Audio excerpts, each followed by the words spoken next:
Imagine the bitter chill of a medieval winter.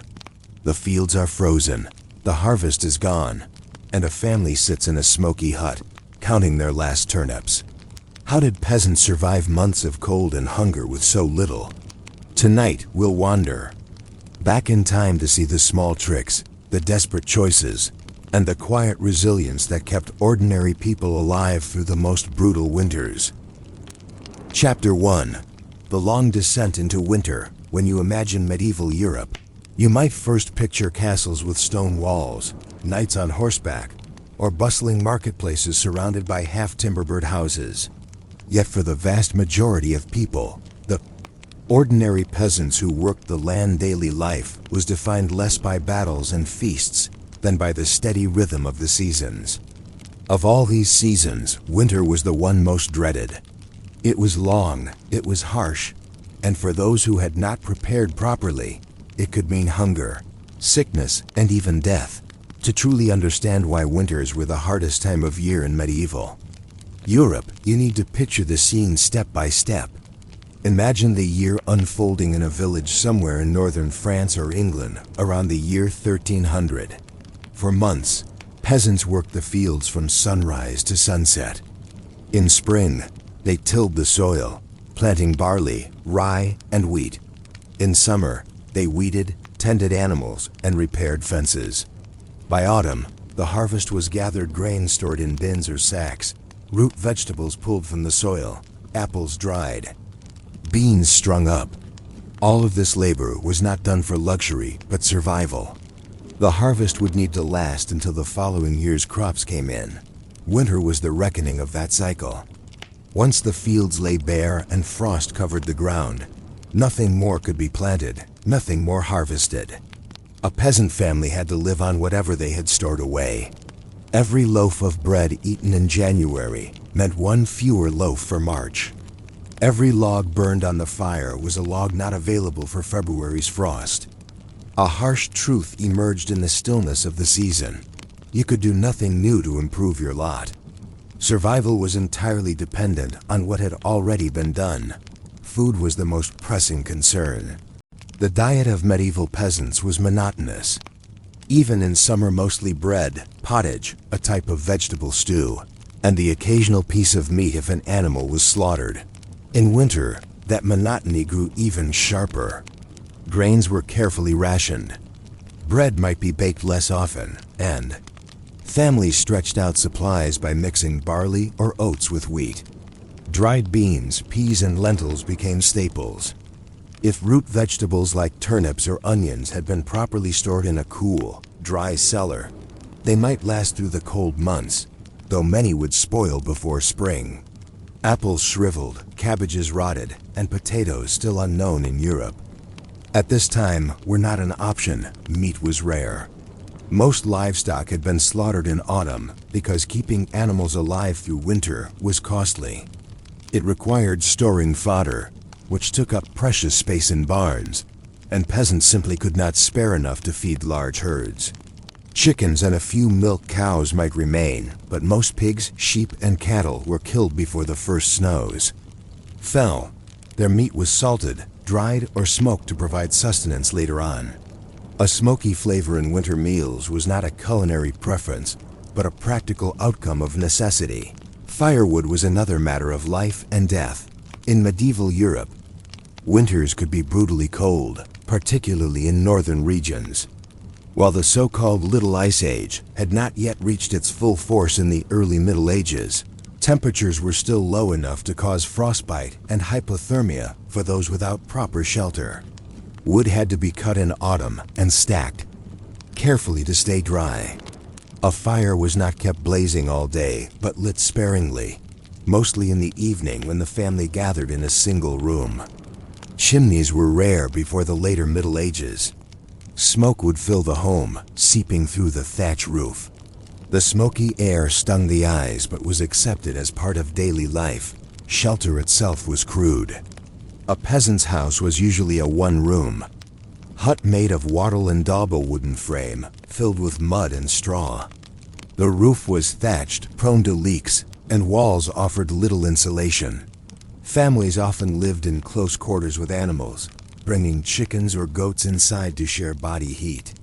The floor was packed earth, sometimes strewn with straw, which had to be replaced when it grew damp or foul. In winter, the smell was thick, but warmth mattered more than cleanliness. The length of the nights made the season feel even harsher.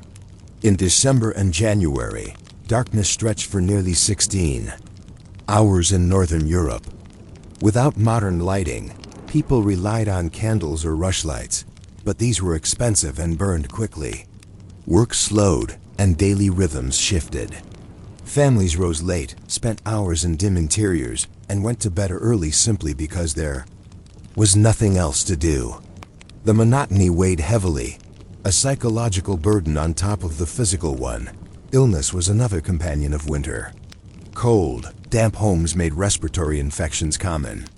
Fevers spread easily in cramped quarters. Malnutrition weakened the body's defenses, so something as simple as a cough or stomach ailment could turn deadly. Medieval medicine offered little help. Herbal remedies might soothe symptoms, and village healers prescribed teas of thyme, sage, or elderberry, but nothing could cure pneumonia or influenza. Plagues and epidemics struck hardest in winter, when weakened immune systems and hunger left populations vulnerable. Yet despite these hardships, winter was also a season of tradition and ritual. Christmas was celebrated with great joy, even among peasants who owned little.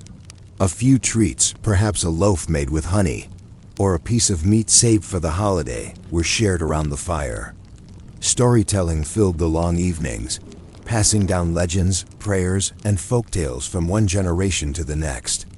Church festivals offered brief respites, though even these carried reminders of hardship. The Feast of Candlemas in February, for instance, marked the midpoint of winter, reminding villagers just how long the cold had already lingered. To modern ears, it might sound almost unbearable, this combination of hunger, cold, and disease. Yet medieval people were resilient. They expected winter to be harsh. They accepted suffering as part of life's natural order, much as they accepted taxes from their lords or tithes from the church. But even within this acceptance lay quiet fears. What if the harvest had been poor? What if the stores of grain ran out too soon? What if spring came late or famine spread across the region? These were not abstract worries. Medieval records are filled with years of hardship when harvests failed and entire villages went hungry. Chroniclers describe families eating bark, roots, or even grass to survive. Some years, disease struck at the very moment when food was scarcest. Winter became not just a season, but a test of endurance, a gauntlet that every family had to pass through year after year. And so, when you think of a medieval winter, do not picture knights warming themselves in great halls or nobles wrapped in fur-lined cloaks. Picture instead the ordinary family huddled together in a smoky hut, listening to the wind rattle the thatch. Picture the mother breaking a loaf of coarse bread into careful portions, the father checking the woodpile with a worried glance, the children asking how much longer until the snow melted. Because for them, winter was not a romantic image, but a question of survival. Every day was a small victory, every week without hunger a triumph.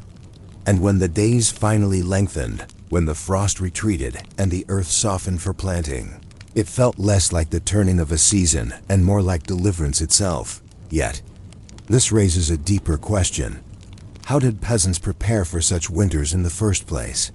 What strategies, beyond simple endurance, allowed them to survive year after year despite the constant threat of famine and cold? Chapter 2. Survival Strategies in the Depth of Winter. When you think about a medieval peasant winter, the image that often comes to mind is one of constant hunger, shivering, and waiting for spring. That image is not entirely wrong, but it misses an important truth. Peasants were not helpless. They had centuries of accumulated knowledge about how to make food last, how to stretch resources, and how to endure when conditions were at their worst. Survival was not a matter of chance, but of planning, of routine, and of communal support. Let us start with the most important survival strategy: food preservation.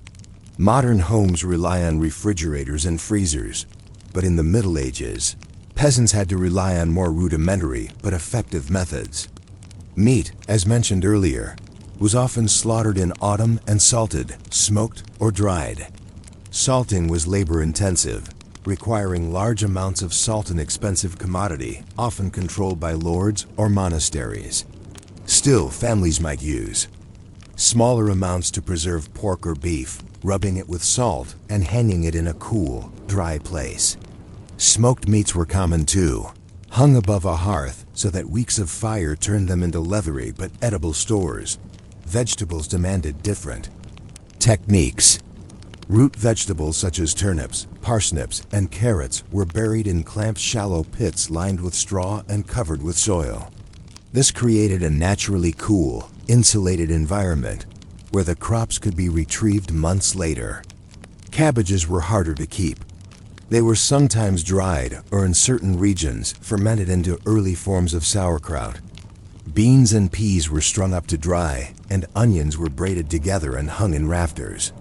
Nothing was wasted, and every technique was used to stretch the bounty of autumn across the barren months. Even bread required planning.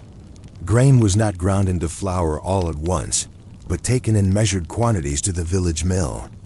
Milling was itself a complicated affair. Most peasants did not own hand querns, and even if they did, lords often banned their use to force peasants to pay for the manor's mill. The flour was mixed with water and sometimes stretched with bran, oat, or rye to create coarser loaves.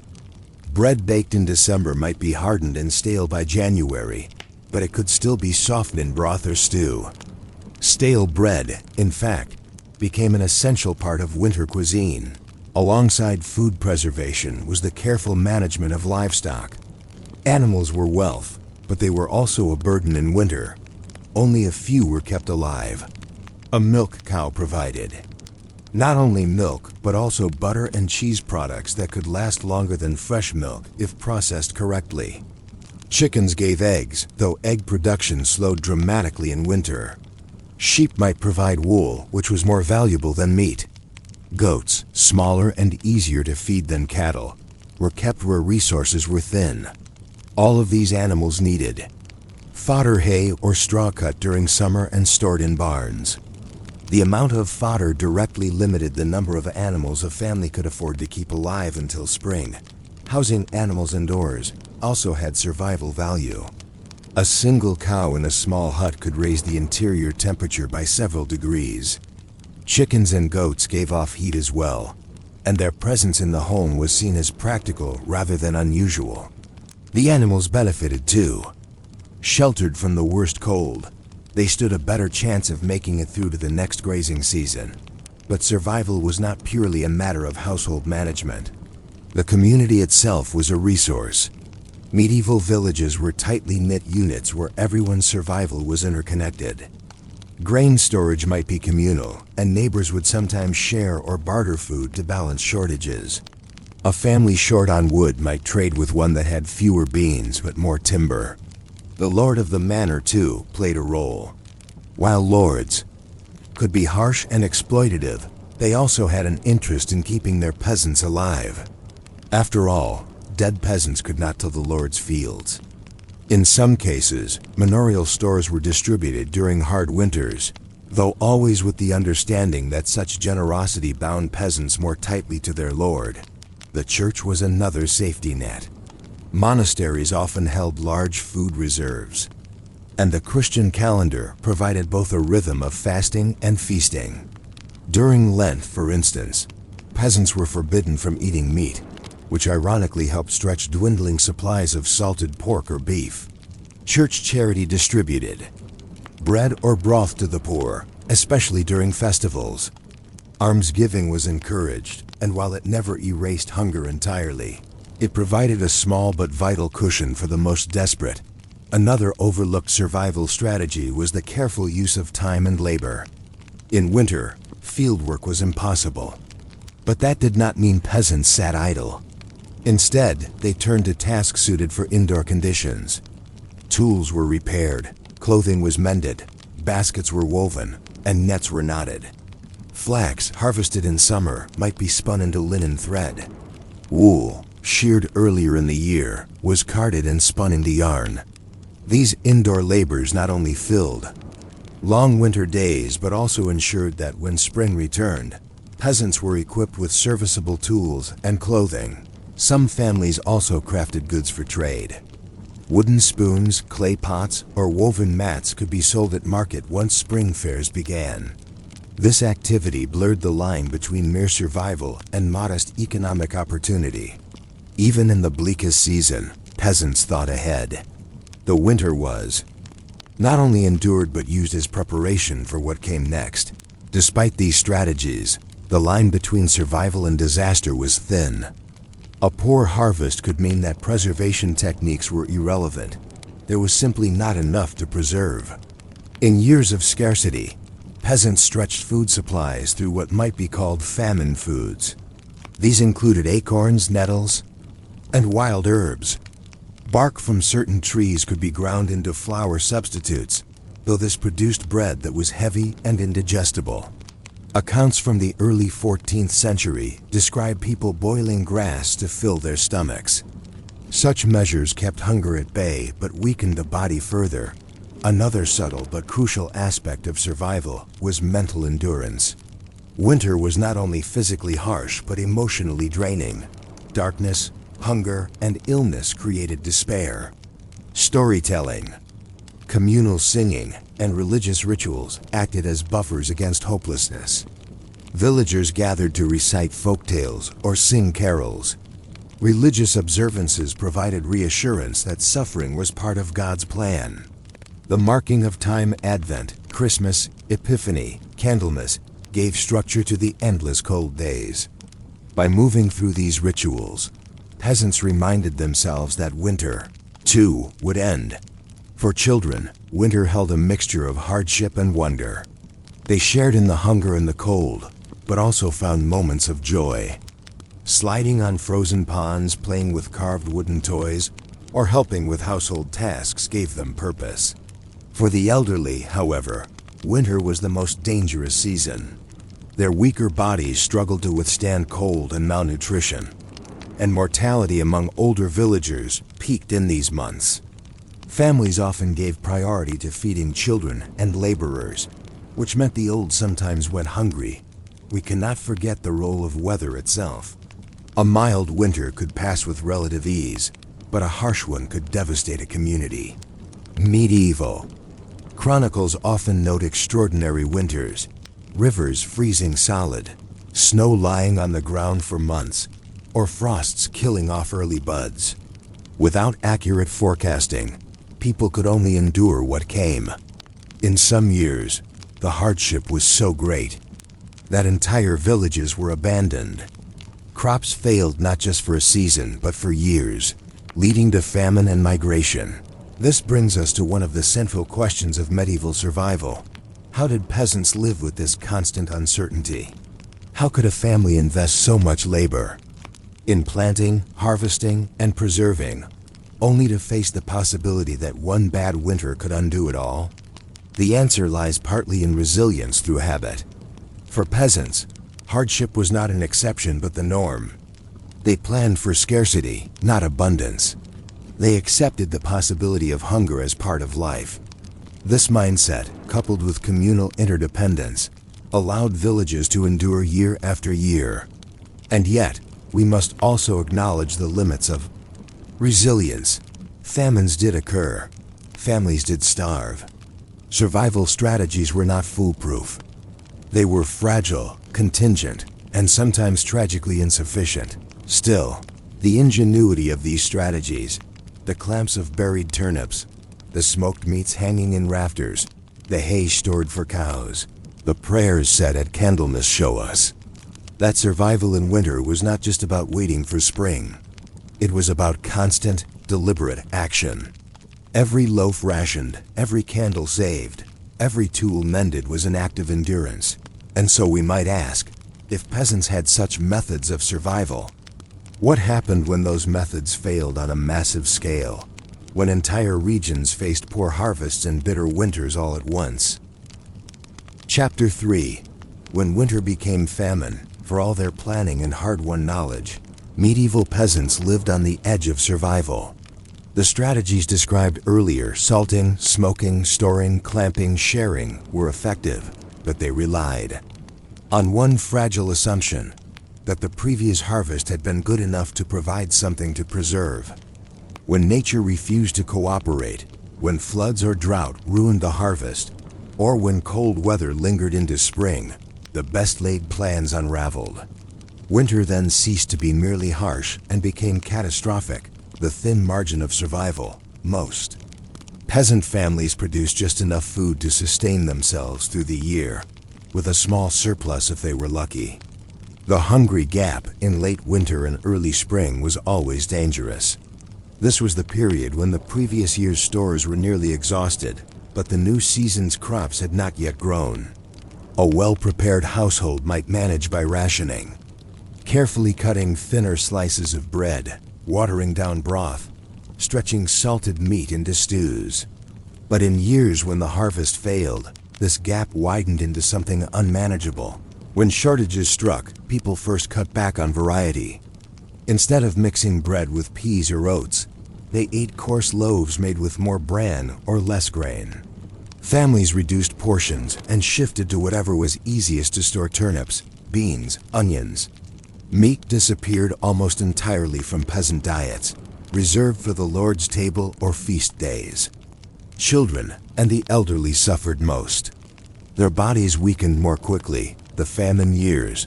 One of the most infamous examples was the Great Famine of 1315 to 1317, when relentless rain ruined crops across northern Europe. Grain rotted in fields. Hay for animals was washed away, and livestock died from disease. Chroniclers describe entire villages where seed grain, the reserve meant for planting the next season, was eaten out of desperation. When planting time came, there was nothing to sow, ensuring another year of shortage. In these famine winters, peasants ate what they could find. Accounts describe people boiling acorns, grinding ferns into flour, or eating bark stripped from trees. The bread made from such ingredients was heavy, bitter, and indigestible, yet it filled the stomach. Chroniclers mention famine porridge, a watery mixture of leaves, weeds, and whatever grain husks could be found. Even leather, such as shoes or belts, was sometimes boiled to create a broth. The famine also forced changes in livestock management.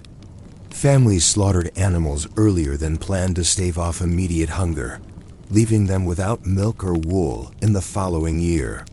Chickens were eaten instead of being kept for eggs. Dogs and even horses, normally too valuable to kill, sometimes ended up in cooking pots. Disease in the cold. Hunger was not the only danger. Malnutrition weakened immune systems, and combined with cold, this led to outbreaks of disease. Respiratory illnesses flourished in damp, smoky huts. Children who lacked proper food were prone to measles or dysentery. In famine years, mortality surged not only from starvation but also from these secondary diseases. One chronicler from the early 14th century wrote that the living could scarce bury the dead.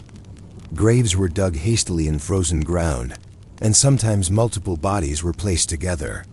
Winter famine blurred the line between ordinary hardship and catastrophe. Social tensions and desperation. Hunger also strained the bonds of community. In ordinary winters, neighbors helped one another, and lords might provide grain to keep their tenants alive. But in famine, generosity dried up. Lords tightened control, demanding rents or tithes even when peasants had nothing left. Those caught stealing were punished severely. Some people abandoned villages entirely, wandering in search of food, adding to the sense of disorder in the Great Famine. Reports circulated of cannibalism at the edges of society. Chroniclers wrote of parents abandoning children, of bodies dug from graves.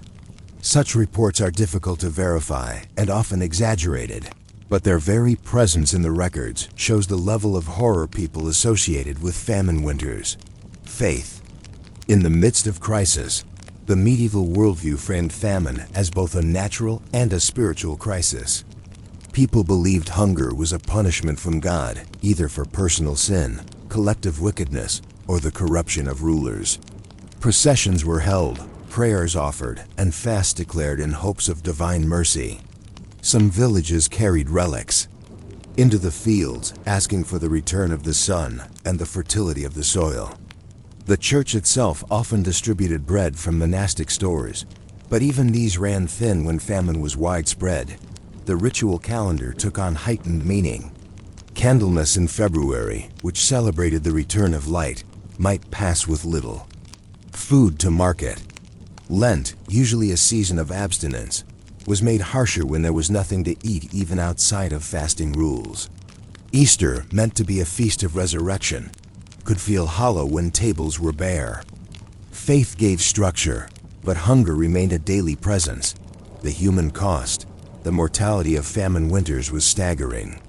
During the Great Famine, it is estimated that 10 to 15% of Europe's population perished. In villages, this meant whole families disappearing, cottages left abandoned, and children orphaned. The elderly, often the first to be sacrificed in food distribution, died in large numbers. Infants rarely survived if mothers themselves were malnourished. The psychological toll was equally profound. Peasants lived with the knowledge that no amount of hard work guaranteed survival. A summer of rains or a winter of deep cold could undo years of labor. This bred both resilience and fatalism. On one hand, people learned to endure suffering with remarkable patience. On the other, despair and resignation colored their worldview. To be a medieval peasant was to live always with the shadow of famine, lessons in fragility. Yet famine winters were not only tragedies, they also reshaped medieval society. After the Great Famine, for example, many lords became more flexible in allowing peasants to diversify crops, recognizing the dangers of relying too heavily on grain. Some villages planted more legumes, peas, and beans, which resisted rot better than wheat. Livestock management shifted too, with more emphasis on hardy animals like goats. Slowly, agricultural practices adapted in response to catastrophe. Another long-term effect was the strengthening of communal identity. Those who survived famine winters often did so by relying on one another. Families remembered who shared food, who offered shelter, and who failed to do so. These memories shaped trust and obligation in the years that followed. A family that betrayed neighbors in a famine might carry that reputation for generations. Looking beyond winter, by the time spring finally arrived after a famine winter, peasants faced the daunting task of starting anew. Fields needed to be plowed, but many oxen were gone. Seed grain was scarce. Tools were broken or pawned. People were weak from hunger. Recovery could take years, and often the scars of one famine lingered into the next. And yet, peasants did recover.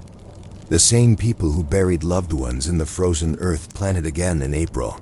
They repaired huts, cut new hay, salted what meat they could. They endured because they had no other choice. When we look back, it is tempting to see medieval winters only as misery. But within that misery, there was also remarkable persistence. Even in famine years, there were songs sung by the fire, tales told to children, prayers whispered under the stars. Survival was never guaranteed, but as long as some endured, the cycle of planting and harvesting continued. Closing thought. The story of how medieval peasants survived brutal winters is not simply about cold nights and empty stomachs. It is about the precarious balance between nature, labor, and community.